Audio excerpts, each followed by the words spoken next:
नमस्कार, आपका स्वागत है। चलिए आज भगवद गीता के एक बहुत ही गहरे श्लोक की सरल व्याख्या में उतरते हैं और इसकी विजडम को समझते हैं। तो एक सवाल पर विचार करते हैं, क्या असली शक्ति शोर में है या फिर एक साथ एक सीध में आई हुई चेतना में? सोचिए, कुरुक्षेत्र का वो मैदान जहां बस कुछ ही पलों में चेतना की एक महान सिम्फनी, एक अद्भुत संगीत गूंजने वाला है। आज हम इस समझ के रास्ते पर कैसे आगे बढ़ेंगे? सबसे पहले हम चेतना की उस सिम्फनी को महसूस करेंगे, फिर श्लोक 1.18 के शब्द और ध्वनि को सुनेंगे। उसके बाद हम एकता और एकरूपता के फर्क को जानेंगे और इस ज्ञान को अपनी आज की जिंदगी में कैसे इस्तेमाल कर सकते हैं ये देखेंगे। और आखिर में हम स्पष्टता के मार्ग पर एक साथ चिंतन करेंगे। तो चलिए हम सब उस कुरुक्षेत्र के मैदान में पहुंचते हैं। माहौल में एक तनाव है और इस बीच जो शंख की ध्वनियां गूंज रही हैं वो सिर्फ युद्ध का ऐलान नहीं है। नहीं, वो तो हर एक योद्धा के अंदर की स्थिति, उनकी चेतना की एक सीधी अभिव्यक्ति है। ये उस महान सिम्फनी का हिस्सा है। और इसी सिम्फनी के बीच हम आज के श्लोक पर आते हैं। भगवद गीता अध्याय 1 श्लोक 18। ये श्लोक हमें एकता के बारे में एक बहुत ही अनोखा, बहुत ही गहरा नजरिया देता है। द्रुपदो ध्रुपदीयाश्च सर्वशः पृथ्वीपते सौभद्रश्च महाबाहुः शंखान दद्मुः पृथक पृथक। तो इस श्लोक का सरल हिंदी में अर्थ क्या है? इसका मतलब है, हे पृथ्वीपति, राजा द्रुपद, द्रौपदी के सभी पुत्रों ने और महापराक्रमी सुभद्रा पुत्र अभिमन्यु ने, इन सब ने अपने अपने शंख अलग अलग बजाए।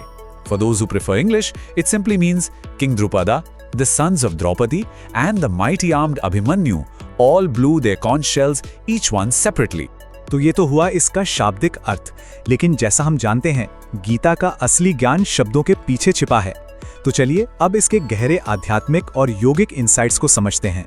देखिए, ये श्लोक सिर्फ शंख बजाने की एक रिपोर्टिंग नहीं है। इसका असली मतलब बहुत गहरा है। ये बात करता है एक टीम के अंदर, एक समूह के अंदर चेतना की स्पष्टता, यानी क्लैरिटी ऑफ कॉन्शियसनेस की। यहाँ हर योद्धा अपने दम पर खड़ा है, कोई कंफ्यूजन नहीं है, कोई किसी की नकल नहीं कर रहा और किसी का भी साहस उधार का नहीं है। सब अपने भीतर से स्पष्ट हैं।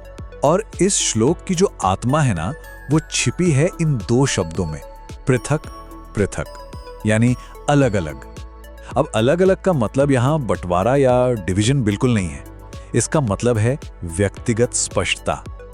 हर कोई एक बड़े साझा मकसद के लिए काम कर रहा है, लेकिन अपने अपने व्यक्तित्व, अपने अपनी भूमिका की पूरी समझ के साथ।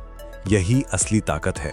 ये हमें यूनिटी और यूनिफॉर्मिटी, यानी एकता और एकरूपता के बीच का एक बहुत बड़ा फर्क सिखाता है। देखिए, यूनिफॉर्मिटी क्या है? जब सबको एक जैसा बना दिया जाए, बाहरी दबाव से सब एक ही तरह से सोचें, एक ही तरह से काम करें, ये भेड़चाल जैसी है। लेकिन यूनिटी, सच्ची एकता, वो अंदर से आती है। जब अलग अलग लोग अपनी अपनी जगह पर पूरी तरह क्लियर होकर एक ही लक्ष्य के लिए अलाइन हो जाते हैं, यही वो एकता है जिसकी बात गीता कर रही है।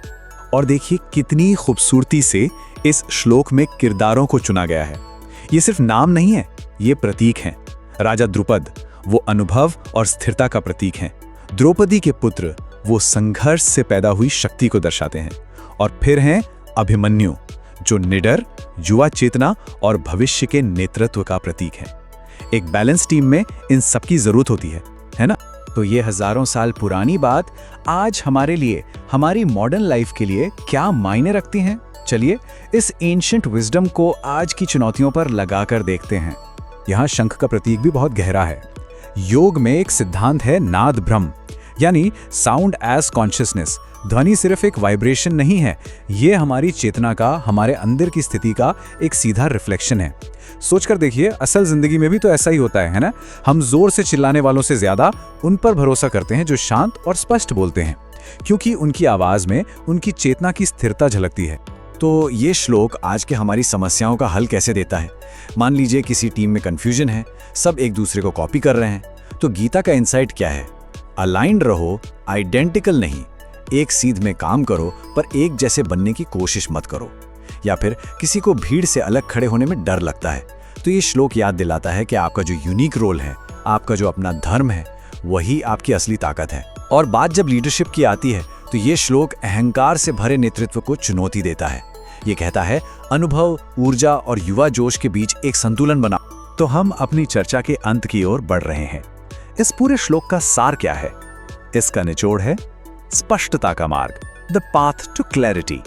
याद रखिए, असली शक्ति शोर मचाने में नहीं, बल्कि मन की और उद्देश्य की स्पष्टता में है। जब चेतना पूरी तरह से क्लियर और अलाइंड होती है, तब हर कर्म, हर शब्द एक शंखनाद बन जाता है, एक पवित्र ध्वनि। इसी विचार के साथ आज की इस यात्रा को यहीं विराम देते हैं।